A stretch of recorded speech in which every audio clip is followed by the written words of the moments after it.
Siapa sangka sebuah keputusan sederhana tentang jumlah barang yang kalian miliki bisa mengubah kualitas hidup secara drastis. Minimalisme dan maksimalisme, dua gaya hidup yang kontras, menawarkan perspektif berbeda tentang kebahagiaan dan kesejahteraan. Minimalisme bukan sekedar soal sedikit barang, melainkan tentang kesadaran penuh terhadap kebutuhan sejati. Saat kalian mulai menguji setiap kepemilikan, apakah ini benar-benar penting atau hanya untuk pamer, kalian sesungguhnya sedang membuang beban pikiran. Bayangkan bangun pagi dalam kamar yang rapi, hanya dihiasi laptop dan segelas air. Meja bersih, lemari berisi pilihan utama yang sering digunakan, dan waktu puluhan menit untuk memilih pakaian pun terpangkas. Tanpa tumpukan benda yang membingungkan, stres kala menghadapi ruangan pun lenyap, memberi ruang bagi ketenangan. Lebih dari sekedar mengurangi jumlah barang, minimalisme mengajak kalian mengelola energi dan uang dengan bijak. Orang yang mengadopsi cara ini akan lebih cermat sebelum berbelanja. Apakah pembelian ini akan sering dipakai? Apakah membawa kemudahan dalam hidup? Dengan menahan diri dari tren sesaat dan kebutuhan akan barang mewah, dana kalian justru bisa dialihkan ke pengalaman berharga, seperti perjalanan, tabungan masa depan, atau dukungan kepada keluarga. Selain itu, mengurangi komitmen sosial yang tidak perlu. Tidak setiap notifikasi harus dibalas, tidak setiap undangan harus dipenuhi. Membebaskan energi untuk fokus pada hal yang benar-benar bermakna. Keluarga, sahabat dekat, dan passion kalian menjadi prioritas utama. Menghadirkan kehidupan yang lebih fokus, tenang, dan penuh makna. Hidup minimalis memang membawa ketenangan, namun tidak selalu mudah. Kalian mungkin merasa FOMO ketika melihat teman-teman memiliki gadget terbaru atau merasa ruang tinggal tampak terlalu kosong, seolah-olah bukan milik orang yang sukses. Melihat keramaian dan semarak kehidupan orang lain bisa membuat kalian ragu, apakah gaya hidup saya terlalu sederhana? Namun, bila kalian memiliki keteguhan mental dan memahami makna di balik minimalisme, kalian akan menyadari bahwa ketenangan jauh lebih berharga daripada sekedar mengumpulkan barang. Banyak individu kaya justru terjebak dalam tumpukan barang, utang, dan ekspektasi yang menimbulkan beban psikologis. Sebaliknya, dengan gaya hidup sederhana, kalian menikmati kesederhanaan yang tulus, suatu nikmat yang tidak bisa dibeli. Ingatlah bahwa minimalisme bukan tujuan instan, melainkan sebuah proses. Kalian tidak perlu membuang semua barang sekaligus layaknya seorang pertapa. Mulailah secara bertahap, hentikan pembelian impulsif, susun ruang secara lebih fungsional, dan evaluasi hubungan yang mendukung kebahagiaan kalian. Dengan demikian, kalian menciptakan kehidupan yang terkelola dengan baik. Bukan sekedar memiliki sedikit barang, melainkan hanya yang benar-benar penting dan merasa dihargai karena hal-hal itu. Di sisi lain, bagi para maksimalis, hidup adalah kanvas penuh warna yang harus dieksplorasi. Kalian menikmati beragam hobi, bukan cukup satu, melainkan 5 atau lebih, serta mengubah gaya setiap minggu. Kamar kalian dipenuhi koleksi yang masing-masing menyimpan kisah, action figure masa kecil, souvenir dari berbagai negara, belasan hoodie dengan nuansa berbeda. Bagi maksimalis, barang-barang tersebut bukan beban, melainkan bagian dari identitas dan perjalanan hidup.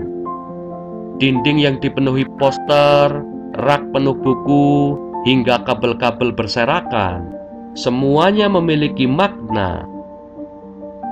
Keberagaman koleksi ini mencerminkan pengalaman, kenangan, dan cerita yang telah kalian raih. Rumah maksimalis pun menjadi ruang yang hidup, mencerminkan seluk-beluk perjalanan kalian, dan menegaskan inilah wujud diri kalian, lengkap dengan berbagai warna kehidupan yang kaya. Maksimalisme dapat menjadi wujud ekspresi diri yang kuat. Kalian merasa hidup perlu memiliki tekstur dan variasi, sedikit kebisingan di sela ketenangan. Dari keramaian itulah inspirasi tumbuh, ide berkembang, dan semangat memuncak setiap hari. Lingkungan yang terlalu bersih atau steril justru membuat kalian merasa hampa. Selain itu, maksimalis kerap memiliki ambisi besar, mimpi beragam, target menantang, serta tujuan yang tak pernah habis untuk dikejar. Bukan semata-mata karena keserakahan, melainkan keyakinan bahwa kehidupan terlalu singkat untuk hanya fokus pada satu hal. Kegiatan kalian mungkin mencakup beberapa pekerjaan sampingan, membuat konten, berdagang, bekerja kantoran, serta mengisi akhir pekan dengan urusan komunitas atau mengikuti lokakarya. Meskipun melelahkan, kepuasan datang karena kalian tidak pernah diam. Stimulasi, variasi, dan tantangan baru menjadi bahan bakar hidup. Namun, tidak semua orang dapat mempertahankan gaya hidup ini tanpa konsekuensi. Pertama, kelelahan mental dapat muncul karena terlalu banyak memegang tanggung jawab dan mengejar berbagai kesempatan, hingga kalian lupa kapan terakhir kali beristirahat. Kedua, overwhelm dan kelelahan pengambilan keputusan. Semakin banyak pilihan, semakin sulit menentukan prioritas. Membuka lemari saja bisa membuat bingung memilih pakaian, apalagi memilih di antara 5 ide bisnis. Rasa bersalah pun kerap muncul jika tidak maksimal di semua bidang. Ketiga, beban finansial. Keinginan untuk melengkapi koleksi, terus memperbaharui barang, dan membeli pengalaman dapat menimbulkan pengeluaran berlebih, menambah cicilan dan tagihan, namun mengurangi waktu untuk menikmati semuanya. Yang paling berbahaya adalah kecenderungan mengukur kebahagiaan berdasarkan jumlah kepemilikan. Saat kehilangan sesuatu, misalnya ponsel rusak, usaha gagal, atau teman meninggalkan, kalian dapat merasa kehilangan identitas. Oleh karena itu, maksimalisme harus dipadukan dengan kesadaran diri, bukan sekedar menambah apapun, tetapi memahami alasan dibalik setiap penambahan. Maksimalis yang bijak bukanlah mereka yang membeli semua barang, melainkan mereka yang menghargai nilai setiap barang dalam hidupnya. Bukan mereka yang mengambil semua pekerjaan, melainkan mereka yang memilih yang benar-benar mendukung pertumbuhan diri. Dengan demikian, maksimalisme dapat menghadirkan kehidupan yang kaya, penuh warna, berani, dan ekspresif, tanpa mengorbankan keseimbangan dan makna. Pertanyaan sebenarnya bukan mana yang lebih bahagia dan sejahtera, melainkan siapa kalian dan apa yang kalian nilai penting dalam hidup. Kebahagiaan tidak diukur dari banyak atau sedikitnya barang, melainkan dari kesadaran menjalani hidup sesuai diri sendiri. Jika kalian merasa tenang dengan ruang yang rapi, teratur, tanpa banyak gangguan, minimalisme bisa meningkatkan kebahagiaan.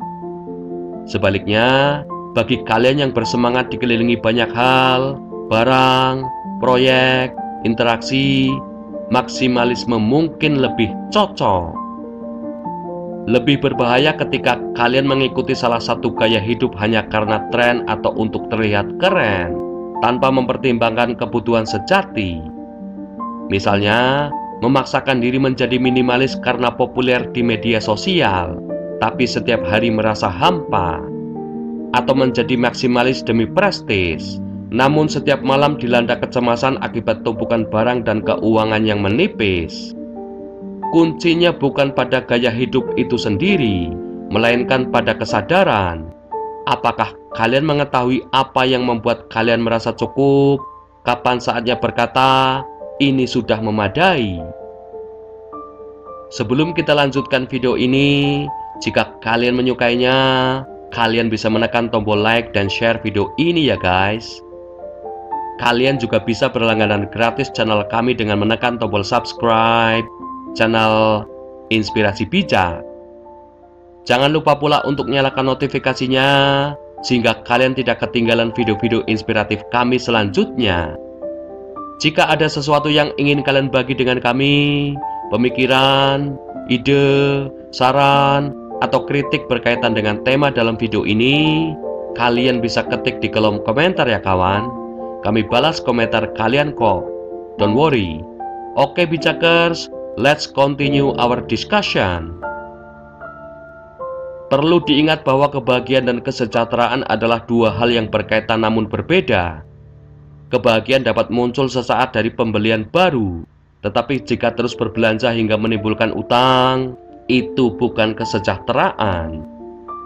Demikian pula, keteraturan ruang dapat menghadirkan ketenangan, namun jika sampai mengorbankan keamanan finansial dan tabungan darurat, itu juga bukan sejahtera. Jadi, solusi terbaik mungkin bukan memilih ekstrim minimalis atau maksimalis, melainkan paduan yang disadari sepenuhnya. Ketahuilah kapan menambah atau kapan memilah. Miliki banyak barang, asalkan semuanya berfungsi dan bermakna. Jalani kehidupan sederhana tanpa menutup diri terhadap pengalaman dan kesenangan. Contohnya, kalian dapat memilih koleksi buku yang beragam, tetapi merapikannya sehingga mudah diakses dan direkomendasikan kepada orang lain. Atau, menyimpan lemari hanya dengan pakaian favorit yang rutin dipakai dan dirawat, tanpa larut dalam pembelian impulsif setiap minggu, sambil tetap memberi ruang untuk mengekspresikan gaya pribadi. Dengan demikian, kalian dapat merasakan kebahagiaan dan kesejahteraan secara bersamaan. Kalian memiliki mimpi besar, namun juga menyadari batas energi yang dimiliki dan tahu kapan harus beristirahat. Inilah gaya hidup yang sadar, tidak kaku, namun tetap terarah. Orang-orang yang paling bahagia dan sejahtera umumnya bukan mereka yang hidup secara ekstrim, baik dengan mengumpulkan segalanya maupun dengan membuang segalanya, melainkan mereka yang memahami apa yang benar-benar penting bagi diri sendiri, lalu menyusun kehidupan sesuai dengan nilai tersebut. Validasi dari luar tidak lagi menjadi kebutuhan. Yang terpenting adalah koneksi yang kuat dengan diri sendiri.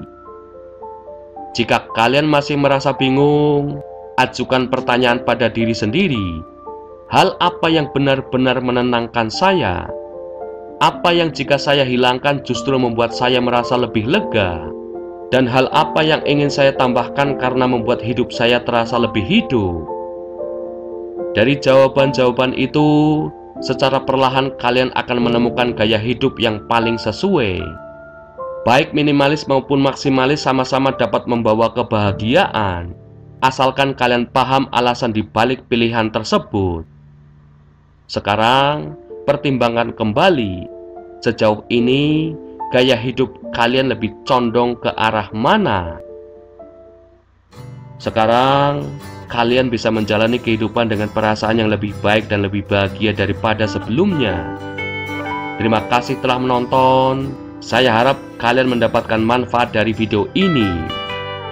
Jika menurut kalian ini berguna, silahkan bagikan dengan siapa saja yang mungkin butuh pemahaman tentang hal-hal ini. Saya sungguh menghargai waktu kalian, dan saya harap kalian memiliki hari-hari yang luar biasa. Sampai ketemu di video-video kami selanjutnya guys. Tetap semangat, tetap rendah hati, tetap bijak kawan, dan naikkan level hidup kalian. See you soon, Bijakers.